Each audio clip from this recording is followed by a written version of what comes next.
دوستو اس سے یہ پتہ چلتا ہے کہ اللہ تعالیٰ کے نزدیک یہ کوئی مشکل نہیں ہے کہ جس طرح اصحاب کہف کو 200 سال نیند کے بعد اس نے جلا کھڑا کیا، اٹھا کھڑا کیا، اس طرح سارے انسانوں کو ایک دن اللہ تبارک و تعالیٰ موت کے بعد اٹھا کھڑا کرے گا۔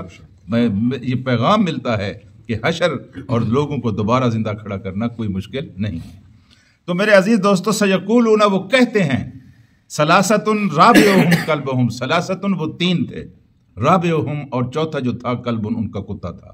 یہ بحث چھڑی ہوئی تھی کہ وہ تھے کتنے، اور ویقولون، اور کچھ کہتے ہیں کہ خمسۃ وہ 5 تھے، وسادسہم کلبہم، اور چھٹا جو تھا وہ ان کا کتا تھا۔ رجم بالغیب، یہ بس غیب کی باتیں ہیں، اٹکل پچو ہیں، کوئی دلیل نہیں ہے، کوئی وہاں موجود نہیں تھا، کسی کے پاس کوئی مستند روایت نہیں ہے۔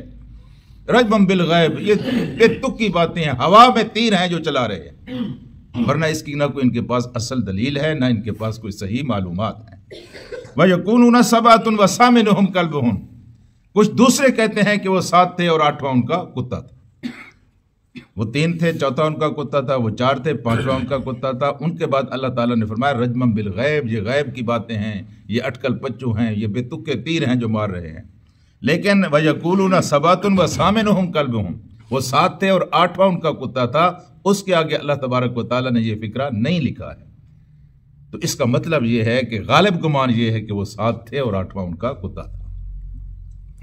قُلْ رَبِّي أَعْلَمُ بِعِدَّتِهِمْ، کوئی بھی وہاں موجود نہیں تھا اس زمانے کا آدمی، اور کس کتاب میں لکھا ہوا بھی نہیں تھا، اس لیے ان سے کہہ دو کہ قل کہہ دو عالم زیادہ جانتا ہے، ربی میرا رب بعدتہم، ان کی تعداد کو۔ صحیح تعداد کس کو معلوم ہے؟ کسی کو معلوم نہیں ہے، بے تک کی باتیں کر رہے ہیں، سینہ گزٹ ہیں جو چل رہے ہیں۔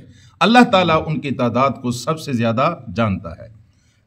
وما یعلمہم الا قلیل، اور ان کو نہیں جانتے الا قلیل، مگر تھوڑے لوگ، یعنی ان کی صحیح تعداد کا صحیح ادراک کسی کے اندر ہے تو وہ صرف کم لوگ ہیں۔ اور عبداللہ ابن عباس فرمایا کرتے تھے کہ ان تھوڑے لوگوں میں ایک میں بھی ہوں۔ اللہ تعالیٰ نے مجھے یہ علم دیا ہے کہ میں کہہ سکوں کہ وہ کتنے تھے اور ان کی تعداد کیا تھی، اللہ نے مجھے اس کا علم دیا ہے۔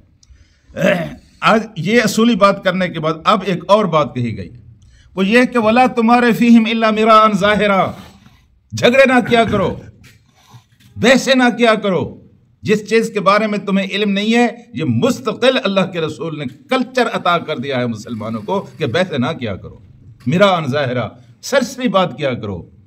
جن چیزوں کے بارے میں تمہیں علم نہیں ہے ان چیزوں کے بارے میں گہری بحثیں، یعنی بحثیں کرتے کرتے ایک دوسرے سے الجھ پڑو، ایک دوسرے کے ساتھ تعلقات ختم کر لو، ایک دوسرے کے اوپر حملے شروع کر دو اور ایک دوسرے کو پچاڑنے کی کوشش، یہ تمہارا شیوا نہیں ہے۔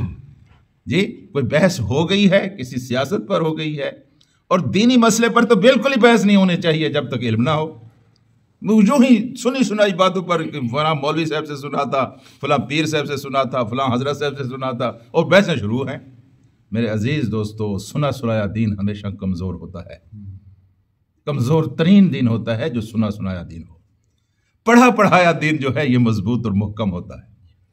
اور ہم جس معاشرے میں رہتے ہیں افسوس کے ساتھ کہنا پڑتا ہے کہ یہاں سنا سنایا دین زیادہ ہے، پڑھا پڑھایا کم ہے۔ کسی نے کسی مسئلے کے بارے میں پڑھا ہوا کچھ نہیں ہے، لیکن جب بحث کرنے لگے گا، بات کرنے لگے گا تو مفتی اعظم سے کم اس کا لہجہ نہیں ہوگا، اور وہ کوشش کرے گا کہ میری بات کو مانا جائے۔ دنیا میں جان کی قربانی بھی دی جا سکتی ہے، مال کی قربانی بھی دی جا سکتی ہے، لوگ دیتے رہے ہیں، جان کی قربانی بھی دی جا سکتی ہے، لوگ دیتے رہے ہیں۔ دنیا میں سب سے مشکل قربانی رائے کی قربانی ہے۔ ایک چیز کو میں حق سمجھتا ہوں اور سارے دوست بیٹھے ہیں اس کو غلط سمجھتے ہیں، میں اپنی رائے سے دستبردار جاؤں، یہ نہیں ہو سکتا، یہ ہوتا ہی نہیں ہے۔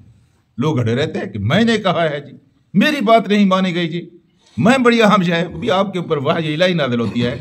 یہ دوسرے 4 لوگ جو بیٹھے ہوئے ہیں اگر ایک چیز کو یہ غلط کہہ رہے ہیں تو مان جائے آپ، لیکن انسان اڑا ہوا ہوتا ہے کہ نہیں، بات میری مانی جائے، میں جو کہہ رہا ہوں یہ ٹھیک ہے۔ تو کہا یہ ہے کہ ولا تمہارے مراءً ظاہرا، اگر پہلے تو بحث نہ کرو، اگر بحث کرو تو مراءً ظاہرا، بس سرسری بحث کرو، اس کو گہرا نہ لیا کرو، اس کے اوپر مخالفت اور ایک دوسرے کے ساتھ دشمنی کی بنیاد نہ رکھ دیا کرو۔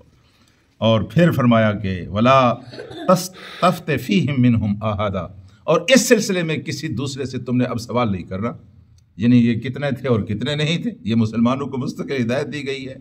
بالکل سوال نہ کریں اس سلسلے میں، اور ان معاملات میں جن معاملات میں تحقیق نہیں ہے زیادہ بحثیں نہ کیا کریں۔ زیادہ بحثیں کریں گے تو تمہاری مسجدیں تقسیم ہو جائیں گی، تمہارے مدرسے تقسیم ہو جائیں گے، مسلمان امت پھٹ کر ٹکڑوں میں تقسیم ہو جائے گی۔ ایک خدا ایک نبی کے ہوتے ہوئے بھی کوئی بریلوی ہوگا، کوئی دیوبندی ہوگا، کوئی اہل حدیث ہوگا، کوئی شیعہ ہوگا، کوئی سنی ہوگا، کوئی لوکل ہوگا، کوئی مہاجر ہوگا۔ یہ کیا ہے؟ یہ ہے میرا ان ظاہرہ سے آگے جب بات بنی ہے، فرقے بن گئے ہیں، گروہ بن گئے ہیں، اور ایک امت جس کو اکٹھے ہو کر طاقتور ہونا چاہیے تھا، آج وہ امت ٹکڑوں میں بکھری ہوئی ہے اور بٹی ہوئی ہے، اور اس کا نہ سر نظر آتا ہے نہ پاؤں نظر آتا ہے۔ تو میرے عزیز دوستوں اور ساتھیوں، قرآن کی ہر آیت میں بڑا سبق ہے، لیکن سورہ کہف میں تو بڑے واضح سبق ہیں۔ اگر انسان سوچنا اور سمجھنا چاہے تو اس میں بڑے درس موجود ہیں۔ اللہم صلی علی سیدنا و مولانا محمد و علی آل محمد کما صلیت علی ابراہیم و علی آل ابراہیم انک حمید مجید۔ اللہم بارک علی محمد و علی آل محمد کما بارکت علی ابراہیم و علی آل ابراہیم انک حمید مجید۔ اے اللہ ہمارے گناہوں کو معاف فرما۔ اللہ پاک ہم ہر روز دعا مانگتے ہیں ہمارا خاتمہ ایمان پر فرما۔ اللہ پاک مرتے وقت کلمہ طیبہ نصیب فرما۔ اللہ قبر آنے والی ہے، ہماری قبر کو، ہمارے حشر کو آسان بنا۔ اللہ تبارک و تعالیٰ قرضوں اور مرضوں سے نجات نصیب فرما۔ اللہ تعالیٰ ذلت و ناکامی سے محفوظ فرما، عزت و کامیابی اور سرخروئی عطا فرما۔ اللہ تبارک و تعالیٰ دنیا میں نیک لوگوں کے ساتھ اور آخرت میں نیک لوگوں کے ساتھ ہمیں ہمارا انجام فرما۔